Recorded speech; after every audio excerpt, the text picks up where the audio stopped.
Également, dans l'actualité, ces nouvelles adhésions au sein de la méga plateforme du Front commun pour le Congo. Une trentaine de personnalités ont rejoint le FCC ce mercredi, parmi elles le gouverneur de province et quelques responsables des confessions religieuses. Un 1er août sans repos pour le Front commun pour le Congo. C'est le jour des signatures de la charte par des personnalités au rang desquelles leur seigneur Maridi Mbodo, Kouyendondo, l'apôtre Tamboulou Koki et les 26 gouverneurs des provinces, chacun se présente comme une personnalité. Occasion pour le dire-cap du chef de l'État, lors de son mot de bienvenue, de paraphraser Joseph Kabila sur sa perception du Congo. Le président de la République a voulu sans embâche lancer un appel à la révolution de notre conscience, sur particulièrement la perception que nous devrions avoir de l'importance du Congo, mais également de sa fragilité. Oui, un grand pays au cœur de l'Afrique, un continent, il a ainsi appelé un pays continent, mais un pays qui est au centre de plusieurs convoitises. Monseigneur Maridi Mbodo dit sa motivation en signant la charte. Il s'agit du patrimoine commun, c'est donc le Congo qui appelle tous ses fils. La signature de la charte, pour moi, ça représente un engagement. Un engagement pour que nous puissions être unis et aller dans le même sens, avec les mêmes idéaux, pour sauver notre pays. C'est le Congo qui nous appelle pour qu'on ne puisse pas jouer un rôle négatif dans la gestion, dans l'orientation, dans ce que nous faisons.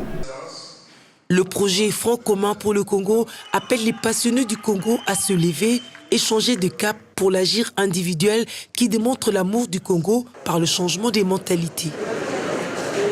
Pour les nouveaux adhérents, le FCC est à ce jour la plus grande plateforme électorale, beaucoup plus crédible à leurs yeux. Leurs propos ont été recueillis par Julie Sefou. C'est une preuve de loyauté au chef de l'État, parce que c'est lui l'initiateur. C'est lui qui a voulu que nous réfléchissions autrement pour notre pays. C'est une charte pour tous ceux qui sont passionnés pour ce pays, la RDC, qui regorge d'énormes richesses, mais qui font l'objet de beaucoup de convoitises de puissances étrangères. Sous le leadership de son Excellence Joseph Kabila Kabange, le Congo se réveille. L'émergence de la RDC passe par la cohésion nationale, passe par l'unité, passe par la stabilité des institutions, passe par la paix. Ce sont là les actes fondateurs que prône le président de la République, son Excellence Joseph Kabila Kabange, et pour lesquels nous avons signé notre adhésion depuis longtemps. Un acte d'engagement pour nous permettre d'abord d'aller ensemble aux élections et gagner à tous les niveaux, afin d'obtenir une majorité confortante à l'Assemblée nationale et pouvoir gérer les pays selon la vision du Fonds commun pour le Congo.